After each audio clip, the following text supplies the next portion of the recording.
저는 이렇게 청소년들이 경험하는 다양한 자신의 고민들, 성 정체성에 대한 그 고민을 우리 스스로도 열심히 고민해야 된다라는 거예요.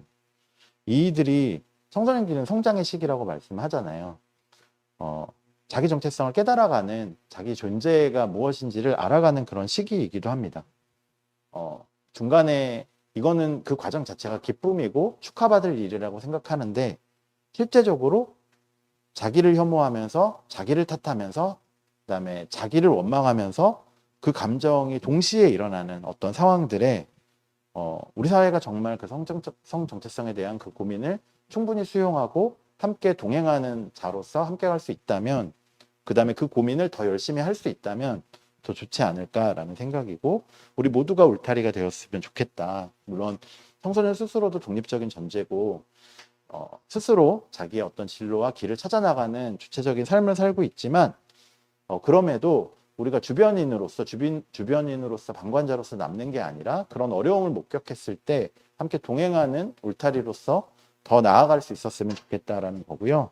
마지막은 청소년 문제가 사실 청소년 학교 문제 해결하면 되는 거 아니야? 이렇게 이야기를 하시지만 사실 이들도 자기의 성장 가운데 자기 삶의 하나 일부 있는 거잖아요.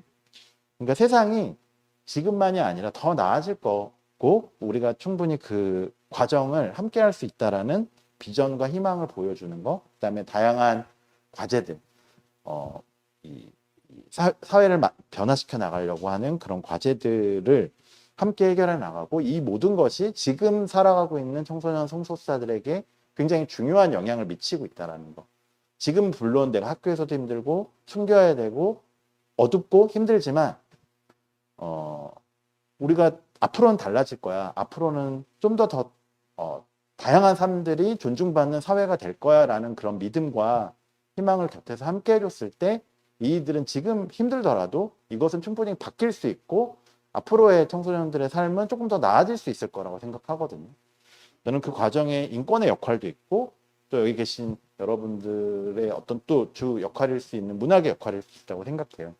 각자의 위치에서 우리가 그런 희망을 만든다면 조금은 지금 오늘을 살아가고 있는 청소년 성소수자들에게 중요한 메시지를 희망의 메시지를 전달할 수 있지 않을까라고 생각하면서 저의 발표는 좀 마무리할까 합니다. 어떤 사람들은 영화를 보거나 성소수자 자식을 두고 있다는 생각을 하면 와서 많이 힘드시겠어요. 그래서 그 아픔에 공감하고 같이 울어도 주시는데 이제 거기서 한 걸음 나아가서 저희들은 내 아이는 하느님이 주신 한정판 에디션이다. 자랑스럽다. 뭐가 자랑스럽냐 물어보시더라고요. 시간이 되면 그거 제가 따로 말씀드릴 거고요.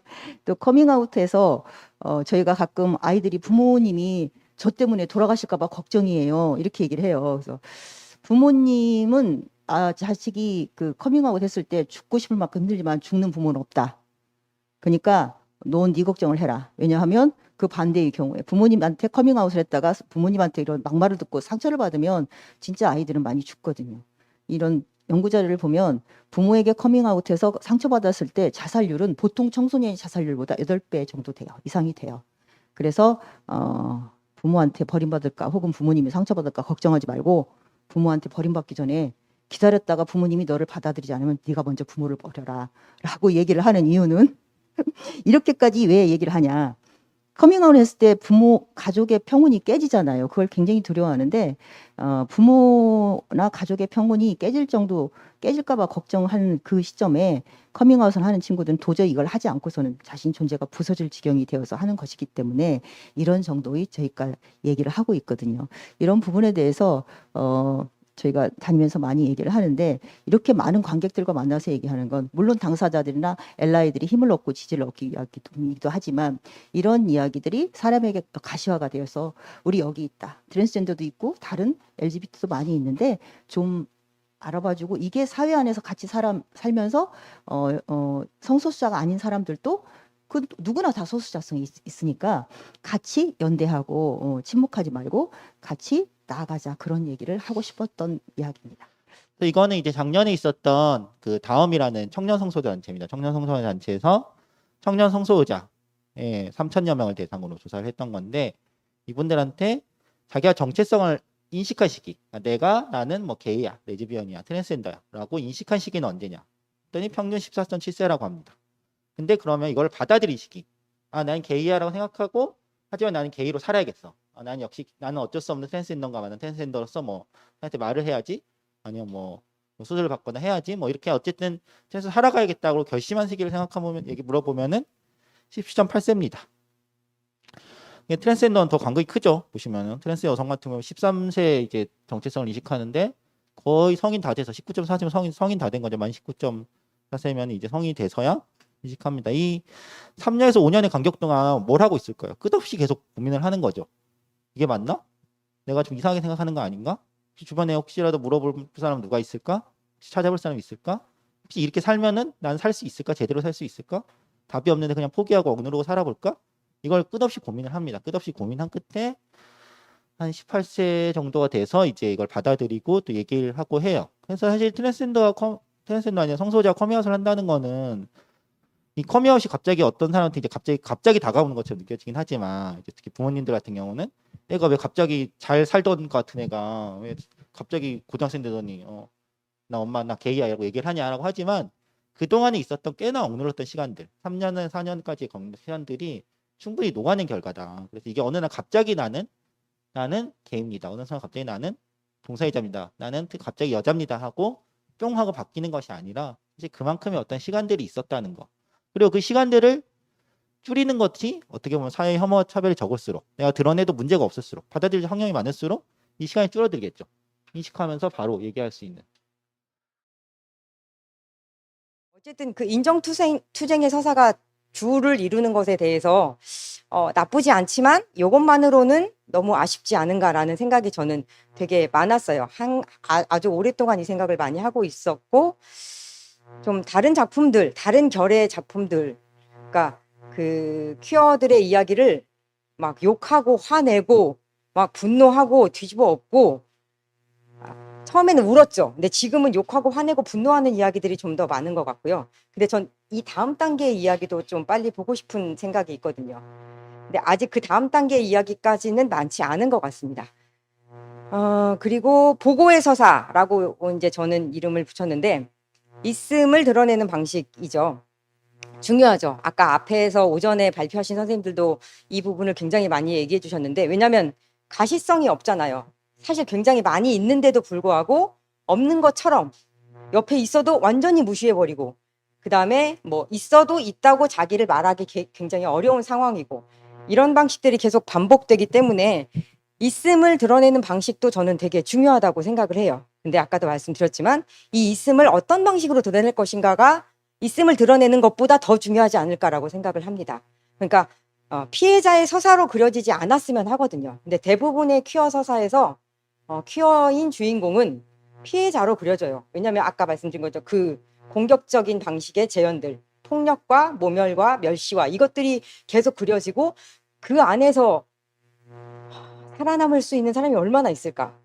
저는 거의 없을 거라고 생각하고 저 자신을 어떤 이야기나 소설 같은 걸 읽으면서 저 자신을 주인공의 자리에 넣고 읽어본 적이 꽤 많거든요. 견디기가 너무 그러니까 작품을 못 견디겠다는 게 아니라 그 상황 자체를 제가 견딜 수가 없을 것 같더라고요. 근데 대부분의 작품들이 계속 그런 방식으로 그려져요. 근데 제가 그래서 아까 처음에도 말씀드렸지만 왜 계속 똑같은 방식으로 유사한 방식으로 그려졌을까 했을 때 이런 게 나쁘다는 걸 말하고 싶어 하시고 그래서 이걸 자세히 보여주고 이건 나쁜 거야 라고 해서 이제 뒤에 가서 좋게 결말을 내는데 결말은 제가 볼 때는 아이디얼리즘에 좀 더 가깝지 않나라는 한계를 느끼고 그래서 그리고 아까도 말했지만 그 중간에 그런 방식으로 재현해서 우리가 얻는 것이 많을까 잃는 것이 많을까 했을 때 저는 개인적으로 잃는 게 훨씬 더 많다고 생각하기 때문에 피해자의 서사는 좀 지양해야 하지 않는가. 그러면 진짜 피해자로 낙인이 찍히는 거거든요. 그런 작품만 계속 있으면 계속 루저인 거예요. 계속 찌질하고 계속 이렇게 살아도 되는 거고 끝에 가서 아이디얼리즘으로 봉합이 되지만 그건 아이디얼리즘이기 때문에 강력하게 와닿지 않거든요. 강력하게 와닿고 머리에 인지가 되고 내 눈에 내 마음에 새겨지는 건 중간에 이들이 얼마만큼 함부로 대해도 되는가가 너무 강렬하게 인상에 남기 때문에 피해자의 서사는 좀 좀 그렇습니다. 저는 타자를 소재로 다루는 창작자로서 꼭 하나 신경을 써야 된다면은 그거는 이해라고 생각을 합니다. 그리고 하나 더 말씀드리고 싶은 건 그 이해가 외부에서 찾아오는 이해가 아니라 반드시 창작자 자신의 내면에서부터 시작이 돼야 된다고 생각합니다. 이게 무슨 말인가 좀 말하면서도 알쏭달쏭한데 거칠게 말하자면은 책이나 뉴스 기사나 이렇게 논문을 읽고 그렇게 외부에서 접근하는 것만으로는 타자에 대한 이해가 얻어지지 않는다고 생각을 해요. 그렇다고 해서 꼭 창작자 자신이 퀴어 당사자이거나 최소한 뭐 퀴어 지인이 있어야 된다 이런 주장을 하려는 것도 아니고요. 그런 자격도 저에게 없고요. 다만 이제 제가 우려하고 신경을 쓰는 거는 의무감으로 품은 이해는 이해의 대상이 때로 스테레오타입을 벗어나는 비도덕적이고 상스럽고 천박하고 실망스러운 모습을 보일 때 하지만 그 실망스러운 모습이 인간으로서는 굉장히 자연스러운 모습이잖아요. 그런 인간적인 모습을 보일 때 오히려 더 혐오를 하게 되는 함정에 빠지지 않을까 그런 생각을 하고 있습니다. 낯선 타자를 이해하려고 의식적으로 안 되는데 너무 보기 싫은데 노력을 하다기보다는 내 안에 이미 존재하고 있는 타자성을 발견해내는 일, 그런 일이 중요하다고 생각을 하고요. 이제 나는 저런 사람처럼 살 일은 절대 없을 것 같은데, 난 절대 저런 인생 안 살 것 같은데, 이런 믿음이 깨지는 순간을 견뎌내고 그렇게 나의 인생이랑 다른 사람의 인생에서 공통분모를 찾아내는 순간에 저는 이해가 시작이 된다고 그냥 개인적으로 믿고 있습니다. 그리고 그러한 이해를 내 안에서부터 시작된 이해를 있는 그대로 솔직하게 담아내면은 그 작품이 이제 제가 뭐 문학이 세상에 어떤 영향을 미친다는 그런 이야기는 정말 하고 싶지 않지만 그래도 그런 작품이 많아지면은 세상이 좀 나아지지 않을까 그냥 생각을 하고 있습니다. 이 인터뷰에서 불행한 연애를 했던 어떤 어른은 그것에 대해서 글을 씁니다. 어린이가 읽을 수 있는 작품으로 승화시켜서 쓰고 있을 따름이죠. 이렇게 얘기합니다. 사자와 유니콘은 지금도 발간되고 있는 존스 홉킨스 대학의 아동문학 관련 아주 중요한 학술지이고요. 77년도가 창간했던 해입니다. 그래서 그 창간했던 해에 가장 아동문학에서 중요한 지명도가 있고 의미가 있는 작가와 인터뷰를 했는데 거기에 이런 얘기가 나온 거죠. 아놀드 로벨의 작품에 어떻든 어린이를 위한 이야기이지만 그 안에 작가인 어른의 고민이 담긴 부분이 있다라고 볼 수 있을 것 같은데요. 그는 55년에 프레드 인스티튜트에서 만난 아니타 캠플러하고 결혼을 해서 2자녀를 둡니다. 그리고 74년 결혼하고 나서 한 19년 정도 된 뒤에 어느 날 가족 앞에서 자신이 성소수자라고 밝힙니다. 개구리와 두꺼비 친구 함께를 발표한 뒤에 가장 큰 상 2개를 받고 난 바로 다음 해에 이 얘기를 하죠. 그리고 아드리안 로벨, 지금 여기 계신 여성인데요. 이분이 그날의 기억, 가족 모임의 기억을 회상하면서 아마도 이 시리즈의 지필이 아버지에게는 커밍아웃의 의미가 아니었을까라는 고민을 하게 됩니다. 그리고 본인이 이제 성장하고 나서 무대 디자이너로 활동하게 되는데 이 시리즈의 뮤지컬 제작에 관여하면서 아버지가 돌아가신 뒤거든요. 그런데 이제 아버지를 이해했던 한 가족으로서 아버지의 그 작품 세계를 좀 더 명징하게 드러내는 뮤지컬을 제작하는 데 많은 기여를 합니다. 저희가 일부에서 자녀의 정체성에 대한 고민을 이해하는 양육자의 이야기를 들으셨는데 저는 이 아드리안 로벨의 노력을 보면서 부모의 정체성 고민을 이해하는 자녀의 노력 그리고 가족의 그 지지와 응원에 대해서 다시 생각해 볼 수 있었습니다.